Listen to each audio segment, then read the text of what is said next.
திருமாவளவன் மதுவிலக்கு மாநாடு அப்படின்னு, ஆனா அது தொடர்ச்சியா பேசும்போது என்ன சொல்றாரு, பாமக ஒரு ஜாதி கட்சி, அதனால நாங்க அவருக்கு அழைப்பு விடல, மற்ற கட்சிகளுக்கு எல்லாம் அழைப்பு விட்டுருக்காங்க, அழைப்பு விடல. உங்களோட கருத்து? அவர் கட்சி மட்டும் என்னவா?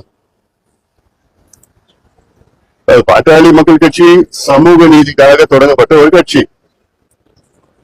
36 ஆண்டு காலமாக எங்களுடைய மருத்துவர் ஐயா அவர்கள் 6 இடஒதுக்கீடுகளை பெற்றுக் கொண்டிருக்கின்றார்கள்.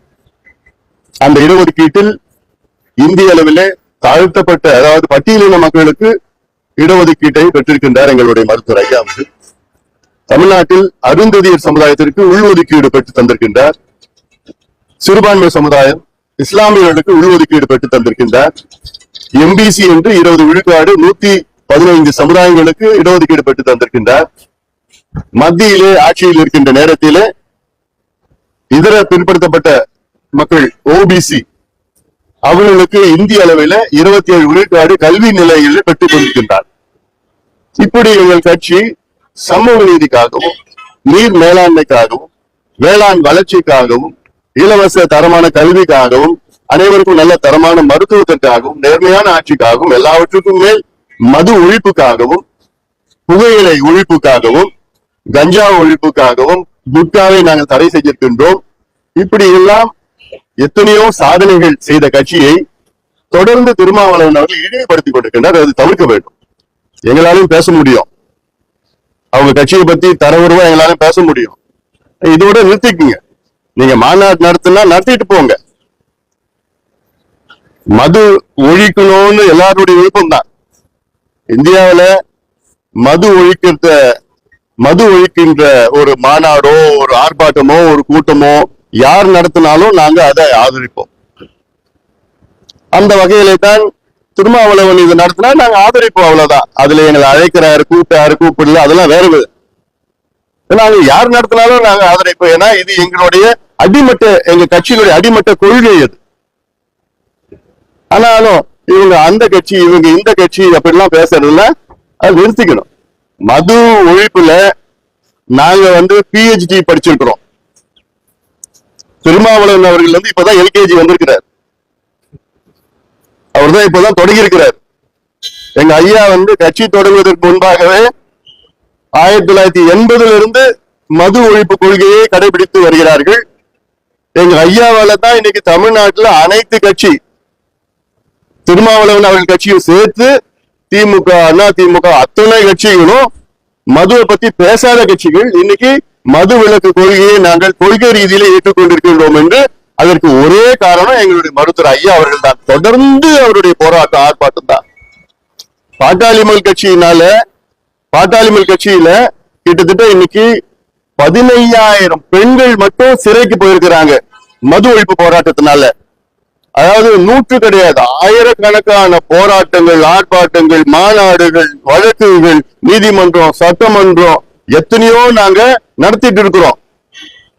இன்னைக்கு பாட்டாளி மக்கள் கட்சியினால தமிழ்நாட்டில் 3,321 மதுக்கடைகளையும், இந்திய அளவிலே 90,000 மதுக்கடைகளையும் நாங்கள் மூடி இருக்கின்றோம். இது பெரிய சாதனை நாங்க செஞ்சிருக்கிறோம். தமிழ்நாட்டுல இந்த டாஸ்மாக் விற்பனை காலத்தை நாங்க குறைச்சிருக்கிறோம். எத்தனையோ சாராய கடையை நாங்க உடைச்சிருக்கிறோம். அதனால எங்க மீது வழக்குகள்லாம் இருக்கு. இன்னைக்கு யார வேணா கேளுங்க, தமிழ்நாட்டுல மது ஒழிப்பா, அது பாட்டாளி மக்கள் கட்சிப்பா. அந்த நேரத்தில் நான் அமைச்சராக இருந்த நேரத்துல தேசிய மது கொள்கை அப்படின்னு நான் கொண்டு வந்தேன், நேஷனல் ஆல்கஹால் பாலிசி. நான் அமைச்சரா வந்ததுக்கு பிறகு அதை விட்டுட்டாங்க. அதுக்கப்புறம் ஐநா சபையில அக்டோபர் 2ஆம் நாள் மது இல்லா நாள் அப்படின்னு ஒரு தீர்மானத்தை நான் கொண்டு வந்தேன். அமைச்சராக இருந்த நேரத்துல கொண்டு வந்தேன் நான். அது கிட்டத்தட்ட ஒரு 80 நாடுகள் அது ஆதரவு கொடுத்தாங்க. அதுல அதன் பிறகு அது விலைக்கு அதை தொடர்ந்து ஃபாலோ பண்ணிட்டு இருக்கிறோம். இவ்வளவு நாங்க செஞ்சுட்டு இருக்கிறோம், இன்னும் செய்ய போறோம். எங்களோட நோக்கமே தமிழ்நாட்டில் ஒரு சொட்டு சாராயம், மது இல்லாத ஒரு தமிழகத்தை உருவாக்க வேண்டும். நீங்க மாநாடு நடத்திங்க, நடத்தல, அதை பத்தி எங்களுக்கு இல்ல, நடத்திட்டு போங்க. அதனால மற்ற கட்சிகளை பத்தி, குறிப்பா எங்களை பத்தி நீங்க இழிவுபடுத்தாதீங்க. உண்மையிலே உங்களுக்கு மாநாடு வெற்றி பெறணும்னா நீங்க சகோதரி கனிமொழியை கூப்பிடுங்க. ஆட்சியில் இருக்கிறாங்க, திமுக இருக்கிறாங்க, அவங்கதான் மது விலக்கு பத்தி பேசிட்டு இருக்கிறாங்க. அவங்கள பத்தி கூப்பிட்டு மாநாட்டுல பேச வச்சு அவங்களுக்கு அந்த ரெஸ்பான்சிபிலிட்டி கொடுங்க. நீங்க போய் உங்க அண்ணன் கிட்ட பேசுங்க. இன்னைக்கு தமிழ்நாட்டுல எவ்வளவு பெண்கள் தாலி அறுத்துட்டு இருக்கிறாங்க. இந்தியாவிலேயே அதிக இளம் விதவைகள் தமிழ்நாட்டுல தான் இருக்கிறாங்க. இந்தியாவில அதிக சாலை விபத்துகள் தமிழ்நாட்டுல தான் இருக்கு. இந்தியாவிலேயே அதிக மனநல நோய் தமிழ்நாட்டுல தான் இருக்கு. இந்தியாவிலேயே அதிக கல்லீரல் பிரச்சனை தமிழ்நாட்டுல தான் இருக்கு. இந்தியாவிலேயே அதிக தற்கொலைகள் தமிழ்நாட்டுல தான் இருக்கு. இதுக்கு எல்லாத்துக்கும் காரணம் மது அப்படின்னு அவங்க அண்ணன்கிட்ட சொல்லி விளக்குன்னு சொல்லி எப்படியாவது தமிழ்நாட்டு இளைஞர்களையும் பெண்களையும் காப்பாத்துங்கன்னு சொல்லி அந்த மாநாடுக்கு அந்த அம்மாவை அழைச்சிட்டு அதெல்லாம் சொல்ல பேச வைங்க. இல்ல நாங்க இவங்களை கூப்பிடுறோம் அவங்கள கூப்பிடுறோம், விளம்பரப்படுத்தாதீங்க. இது விளம்பரப்படுத்துற பிரச்சனை கிடையாது, அதை விட சீரியஸ் பிரச்சனை இது. இது மது பிரச்சனை, இது ஒழிக்கணும், அதுல மாற்று கருத்து கிடையாது. இன்னும் உண்மையிலே திருமாவளவன் அவர்களுக்கு மது ஒழிக்கணும்னு அக்கறை இருந்ததுன்னா முதல்ல நேரம் எங்க கிட்ட வந்திருக்கணும். ஏன் எங்க கிட்ட வந்திருக்கணும்னா இன்னைக்கு தமிழ்நாட்டுல அதிக மது அருந்துகின்ற ரெண்டு பெரிய சமுதாயம், ஒன்று வன்னியர் சமுதாயம், இரண்டாவது பட்டியலின சமுதாயம். இந்த ரெண்டு சமுதாயம் சேர்ந்துச்சுன்னா தமிழ்நாட்டு மக்கள் தொகையில 40 விழுக்காடு இருக்கிறாங்க. இந்த ரெண்டு சமுதாயம் மதுவை அடிமையாகி கொண்டு முன்னேற்றம் இல்லாமல் இருக்கின்ற ரெண்டு பெரிய சமுதாயங்கள். சரிங்க, எப்படிங்க இந்த மதுவை எப்படி ஒழிக்கலாம்? இந்த ரெண்டு பெரிய சமுதாயங்கள் முன்னேறணும், அந்த எண்ணம் அவருக்கு இருக்கணும், எங்களுக்கு இருக்கு. அப்படி எங்க கிட்ட வந்து பேசி சரி வாங்க நம்ம எல்லாம் தொடர்ந்து இந்த மதுவை ஒழிக்கணும், இந்த சமுதாயத்தை எல்லாம் காப்பாற்றணும், சமுதாயங்களை முன்னேற்றணும்னு அந்த நோக்கம் உண்மையிலே இதை அவருக்கு இருந்ததுன்னா நிச்சயமா எங்க கிட்ட வந்திருக்கணும்.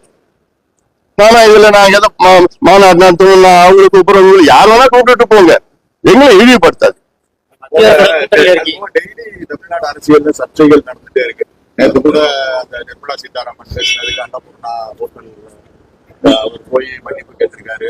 அடுத்து திருமாவளவன் நேற்று ஒரு திருட்ட போட்டு அழிச்சிருக்காரு. அரசியலில் அதிகாரம், ஆட்சியில் அதிகாரம், அதெல்லாம் நேற்றே ரொம்ப சர்ச்சைகள், இப்படி 2-3 சர்ச்சைகள்லாம் நடந்துகிட்டே இருக்கு தமிழ்நாடு அரசியல்ல.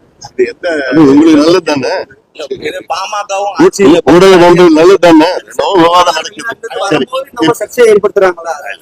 இதுக்கு சம்பந்தமே கிடையாது.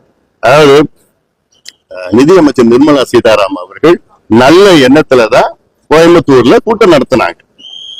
அவங்களுக்கு கூட்டம் நடத்தணும்னு அவசியமே கிடையாது. ஆனாலும் வந்து மக்களுடைய பிரச்சனைகள், தொழிலதிபர்களுடைய பிரச்சனைகள், தொழில் முனைவோர்களுடைய பிரச்சனை என்னன்னு கண்டறியதான் வந்தாங்க. அதுல ஏதோ கொஞ்சம் சர்ச்சையெல்லாம் வந்திருந்தது. அதன் பிறகு வந்த பிரச்சனைகள்லாம் அதை தவிர்த்திருக்கலாம்.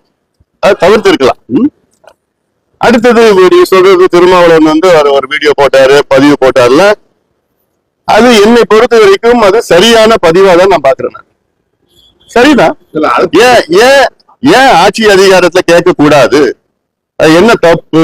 அது ஏன் நீக்கணும்னு எனக்கு ஒண்ணும் புரியல. ஒரு அரசியல் கட்சி என்பது திமுக ஆட்சிக்கு வரணும், அண்ணா திமுக ஆட்சிக்கு வரணும்னு நாங்க அரசியல் கட்சி எல்லாம் தொடங்கல. திருமாவளவனும் அந்த கட்சி அவர் தொடங்குறது வந்து திமுக ஆட்சிக்கு வரணும், திமுக முதலமைச்சர் ஆக்கணும், ஸ்டாலின் அவர்கள் முதலமைச்சர் ஆக்கணும்னா வரல.